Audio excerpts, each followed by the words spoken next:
Bien, tengan muy buenas noches. Vamos a dar inicio a esta tutoría de repaso correspondiente a la tutoría número 2, ¿verdad?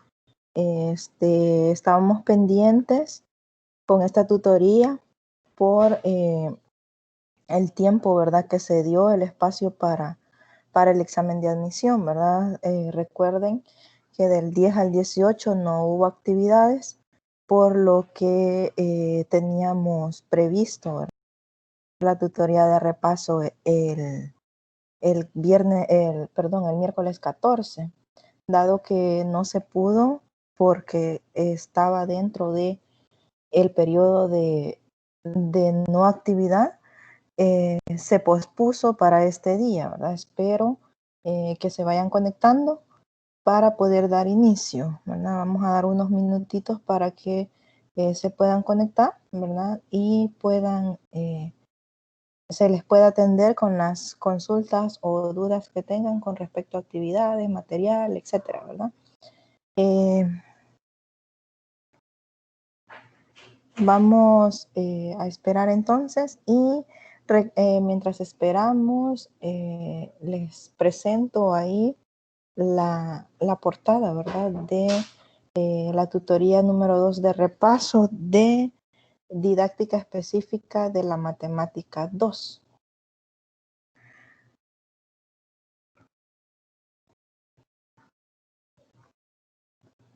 Algunas indicaciones generales, recuerden, bueno, el horario entre semana, todos los miércoles de 7 a 8.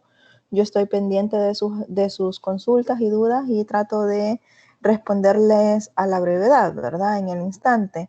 Pero también durante toda la semana, si tienen alguna duda o consulta, yo estoy ahí atendiendo, ¿verdad? Un máximo de 24 horas, les doy respuesta a la pregunta. Igual se les solicita que si pueden, ¿verdad? Ingresen al menos unos 5 minutos antes a la tutoría para poder garantizar que todo pues esté con normalidad, para probar el audio, para probar la presentación, ¿verdad? Aunque no se ha dado inconveniente, ¿verdad? Hasta ahora esperaría que no se dé. Inquietudes a través de los medios oficiales que tenemos, correo electrónico, institucional, foro, está el foro, recuerden el foro de dudas, ¿verdad? Pocos lo usan, pero estamos pendientes en el foro de dudas, ¿verdad? Todos los tutores de las dudas que puedan surgir, ¿verdad? Y en mensajería, en mensaje privado, ese sí, ¿verdad? Tratamos de utilizarlo más. Estoy pendiente también de los mensajes que ahí me envíen. También, bueno, vamos a hacer algunos recordatorios al final de la tutoría. Recuerden también que esta está siendo grabada para que posteriormente, si ustedes por alguna razón no pudieron conectarse, ¿verdad? No tienen cómo conectarse, entonces puedan ver posteriormente, ¿verdad? Las dudas que tuvieron o la retroalimentación que se hizo, ¿verdad? De la tutoría.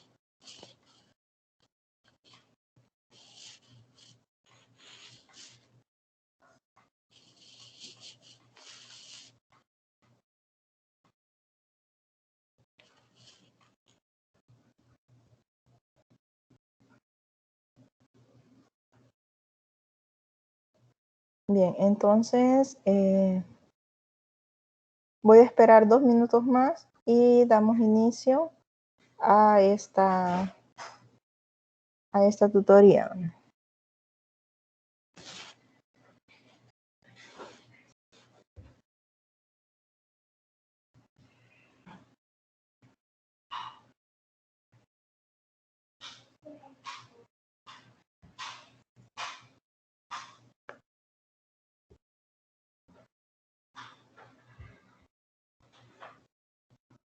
Bien, entonces mientras se conectan vamos a dar inicio a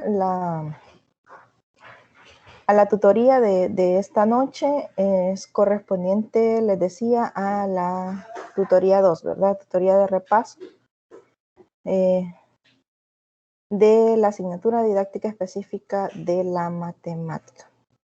Bien, les hacía ya las indicaciones generales y bueno, veíamos anteriormente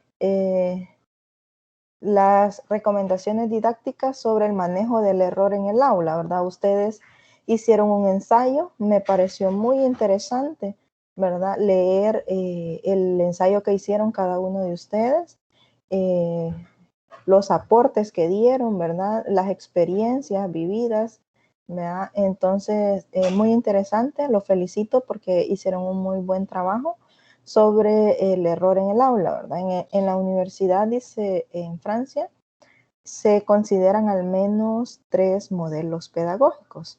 Uno es el modelo transmisivo, el modelo conductista y el modelo constructivista. Eso es parte del material que se estaba leyendo, ¿verdad? Para esa semana.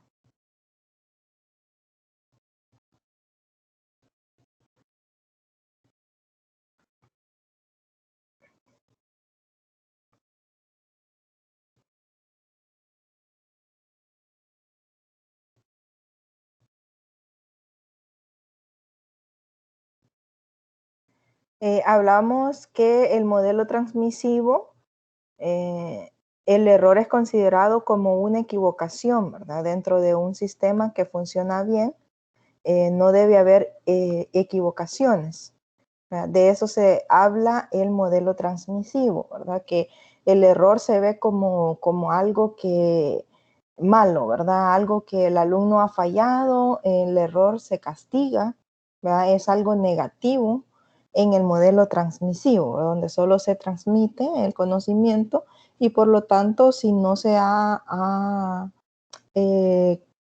como capturado, ¿verdad? La esencia del concepto o el conocimiento que se pretende transmitir, entonces no ha llegado, ¿verdad? De la misma forma, se ve como un error, ¿verdad? Y no hay otra forma de hacerlo más que como me ha enseñado el profesor.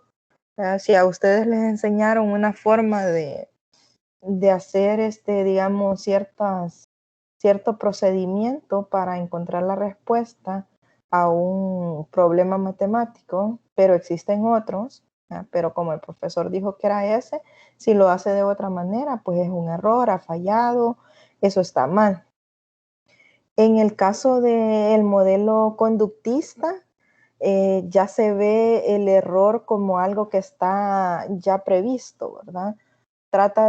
Se trata de evitar, ¿verdad? Pero no se ve como algo negativo, ¿verdad? Sino que se ve como hay que evitarse, ¿verdad? Pero tampoco es del todo malo, ¿verdad? Es una posición más real. Ya para el modelo constructivista, ven el error como algo positivo, ¿verdad? Me equivoqué, pero fallé, pero ¿qué saco de eso, verdad? ¿Por qué fallé? ¿Cómo puedo mejorarlo?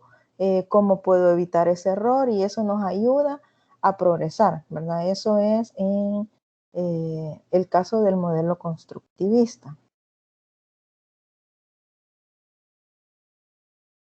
Bien, siguiendo con la presentación.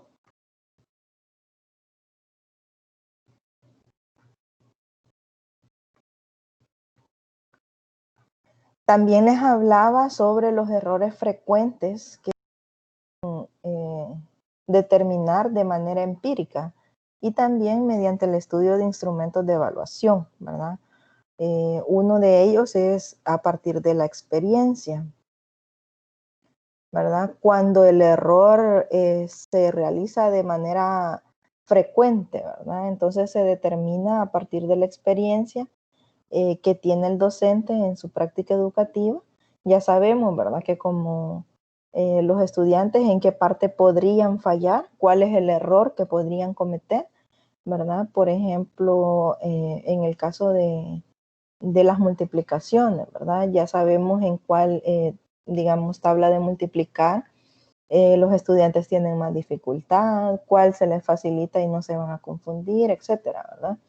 Entonces, esos errores se pueden determinar a partir de la experiencia, ¿verdad? Yo sé dónde probablemente se vaya a cometer el error y entonces trato de evitarlo o corregirlo después, ¿verdad? Enseñarle al estudiante que se equivocó, pero que puede mejorar. Mediante instrumentos de evaluación es otra forma de determinar el error.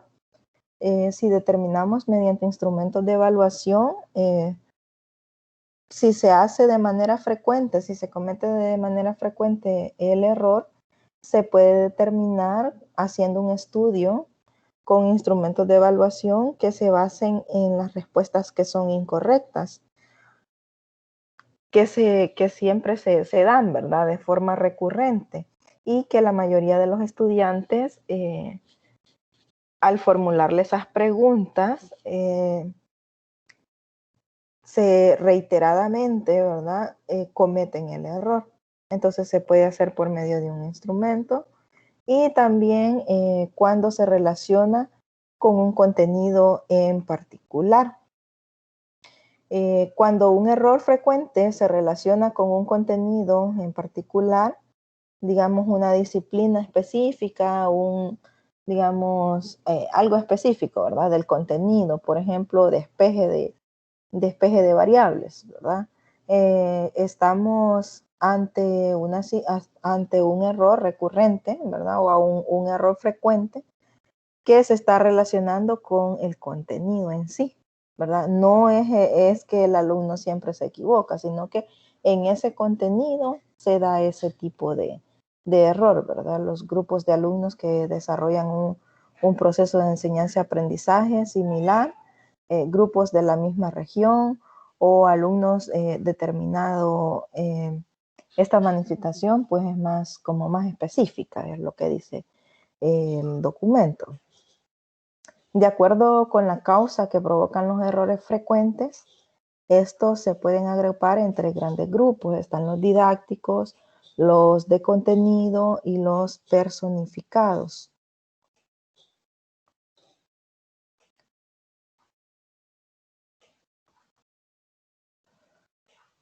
Los errores didácticos, pues, generalmente están relacionados con el desempeño docente, ¿verdad? Que un docente pueda cometer algún error a la hora de explicar un contenido o un proceso, ¿verdad? Un procedimiento. También están los errores que están asociados al contenido, ¿verdad? Estos errores dependen pues de la complejidad de contenido, qué tan complejos sean, ¿verdad? Y se relacionan con los conocimientos y habilidades del contenido y no del estudiante, ¿verdad? Son características específicas del contenido. Entonces se puede dar ese tipo de error también, ¿verdad? No, los que elaboran, los contenidistas, ¿verdad?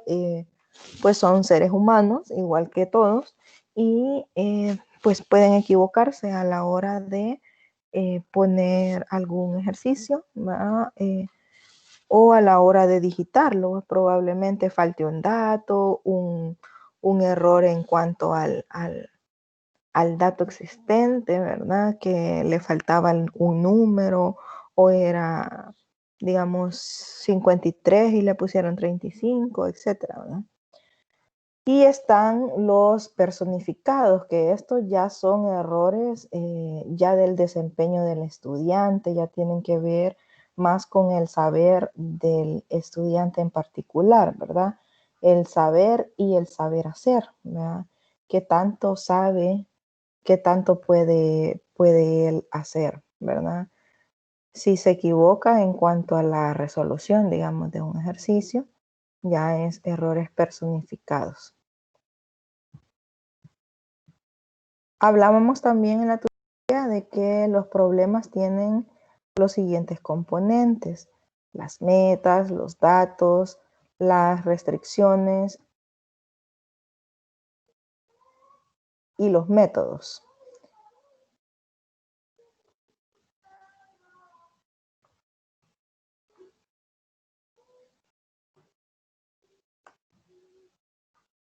Bueno, las metas son como los objetivos, ¿verdad?, que se pretenden alcanzar. Los datos, pues, son obviamente necesarios para poder recopilar la información que se necesita para que el estudiante pueda analizar y poder resolver el problema, ¿verdad? Las restricciones ya tienen que ver más con los factores que limitan, ¿verdad? La solución de la situación planteada, ¿verdad? Hay un límite donde los estudiantes se deben basar para resolver el problema. Y el otro es los métodos, ¿verdad? Que de esto ya requieren ya de tener cierta habilidad o más bien conocimiento de operaciones o procedimientos que se tengan que aplicar para lograr la solución del problema.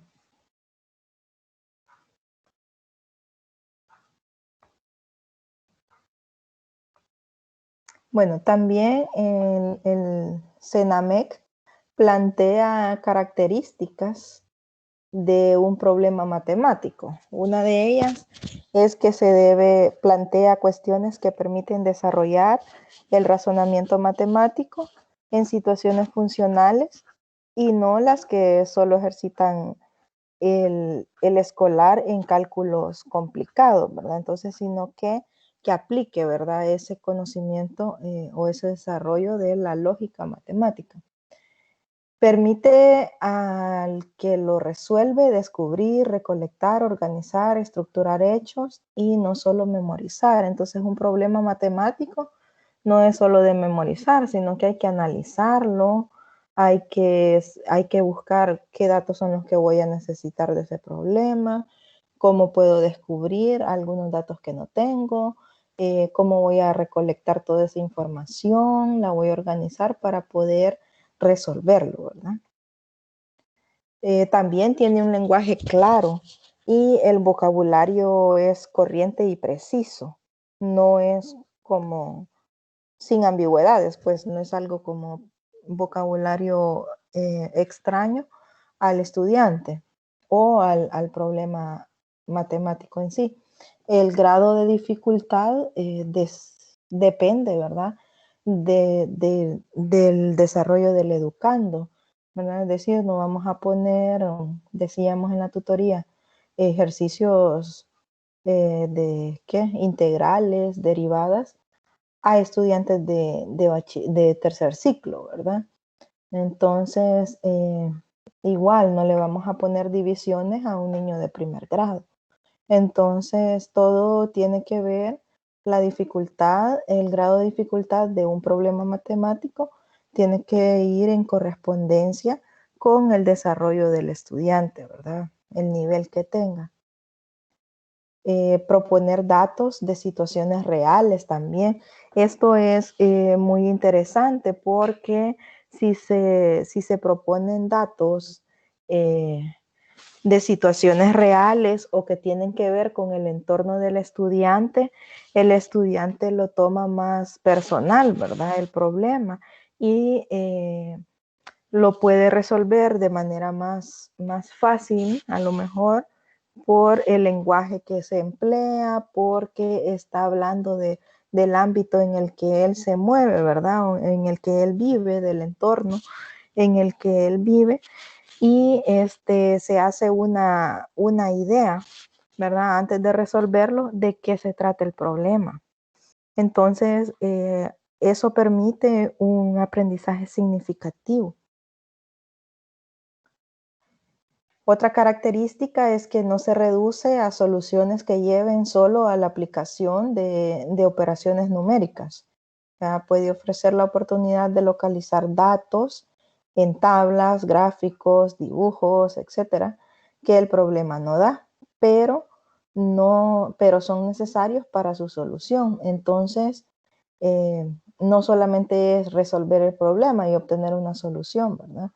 Sino que también ayuda a localizar datos en tablas, gráficos. Tal vez no vamos a utilizar todos los datos que estén ahí, o el gráfico nos hace preguntas específicas, ¿verdad? El problema, preguntas específicas sobre el gráfico. Entonces, para ello tenemos que saber elaborar tablas, gráficos, etcétera, ¿verdad?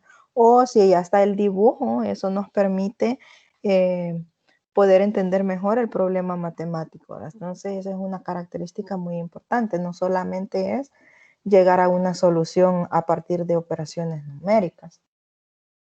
Está expresado de manera que despierte en el alumno interés por hallar varias alternativas de solución cuando éstas existan, ¿verdad? Siempre y cuando existan una o más soluciones, el problema matemático está expresado en ese sentido, de que el alumno despierte ese interés por hallar no solo una solución, ¿verdad? Sino todas las que existan.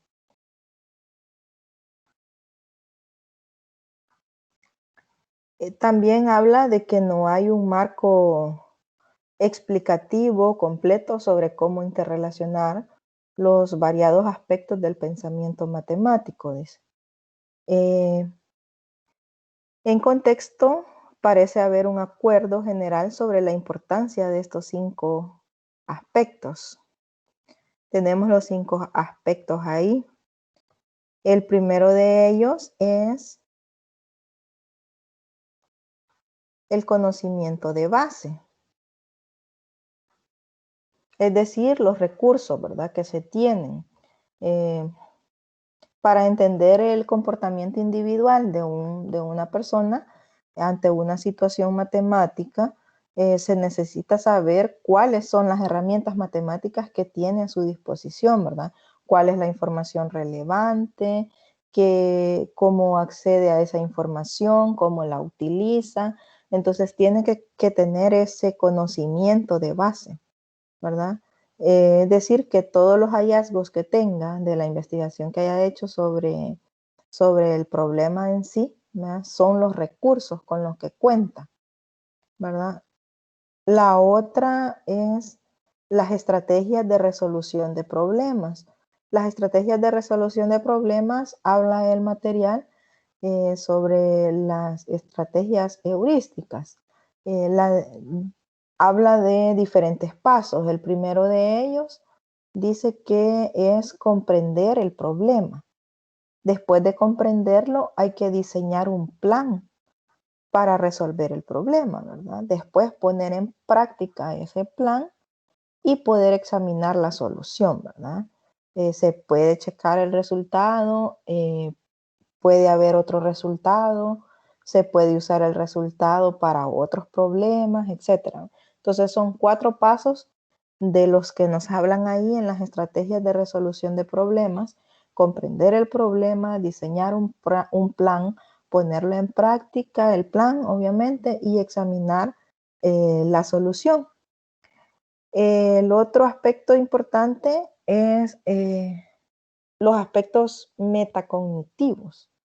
Los aspectos metacognitivos dentro de las investigaciones en educación matemática señalan que el desarrollo de la autorregulación en temas complejos es difícil y frecuentemente implica modificaciones de conducta. Estos cambios pueden ser relacionados, pero requieren largos periodos de tiempo. Los aspectos metacognitivos se relacionan en suma con la manera en que se seleccionan y despliegan los recursos matemáticos. Entonces, estos son los aspectos cognitivos que hablan de la metacognición. El otro aspecto es los aspectos afectivos y el sistema de creencias. Las creencias concebidas como, las creencias son individuales, ¿verdad? Y los sentimientos que modelan esas formas en que el individuo contextualiza y actúa en relación con la matemática, comenzaron a ocupar el centro de atención, ¿verdad?, de las investigaciones de educación matemática. señalan que las creencias pueden ser consideradas la zona oscura, ¿no? O la transmisión entre aspectos cognitivos y afectivos. Las investigaciones también han mostrado que existen relaciones entre las creencias y las concepciones de los docentes de matemáticas. Por ejemplo, la creencia de que las matemáticas son difíciles o la matemática es solo para inteligentes, ¿verdad? Entonces, esos aspectos habría que valorarlos. La comunidad de práctica es el otro. La comunidad de práctica, la idea principal de ella es que la comunidad a la que uno pertenece modele el desarrollo del punto de vista de sus miembros, ¿verdad? Es decir, el aprendizaje es culturalmente modelado y definido. Las personas desarrollan su comprensión sobre cualquier actividad a partir de su participación en lo que se ha dado en llamar la comunidad de práctica, ¿ya? Dentro de la cual esta actividad es realizada. Bien, esto es como una breve, digamos, una breve explicación de lo que ya habíamos hablado antes, así es que no me voy a detener mucho por ahí. Solamente algunos anuncios y recordatorios. Bueno, recuerden que el 1 de noviembre se va a cerrar el foro académico. Había fecha programada para el 18 de octubre, ¿verdad? Pero recuerden, y si todavía no se ha publicado el nuevo calendario, en plataforma siempre todas las actividades que tengan en el calendario que está ahí, desfasen las 2 semanas, ¿verdad? 2 semanas, el desfase es de 2 semanas. ¿Por qué? Porque la semana que iba a corresponder la semana A, entonces colocaron semana B. Por lo tanto, la semana B no cuenta como una semana de actividad para la semana A, digámoslo así, ¿verdad? Aunque siempre se trabaja, ¿verdad? Entonces, por eso desfasen 2 semanas. 2 semanas. Digamos, si estaba la entrega para un jueves, digamos, en el caso del foro, estaba programado para el 18, ¿verdad? Entonces, una semana sería hasta el 25, 2 semanas sería hasta el 1 de noviembre. La fecha aún no está actualizada, ¿verdad? Recordarles también que para esta tutoría no hubo preguntas, así es que no hay problema, ¿verdad? No hay entrega de preguntas. Ya califiqué el ensayo y ya les califiqué las preguntas de la tutoría 1. Entonces, las únicas actividades pendientes por ahora es el foro académico, ¿verdad? El foro académico nada más. La tarea 1 está para el 27 de noviembre, entonces hay poco más de tiempo, ¿verdad? para poder trabajar en ella. Incluso todavía no la tienen publicada ustedes. Entonces, el espacio para consultas estaba planificado por ahí, pero pues nadie se conectó. No sé cuál es el problema, no sé, yo siempre les comunico, ¿verdad? Cuando vamos a trabajar con las videoconferencias de repaso, pero las tutorías, perdón, de repaso, y no sé si es que, bueno, no pudieron a lo mejor, o estamos confundidos con los tiempos, ¿verdad? Esperaría que sea que están ocupados, ¿verdad?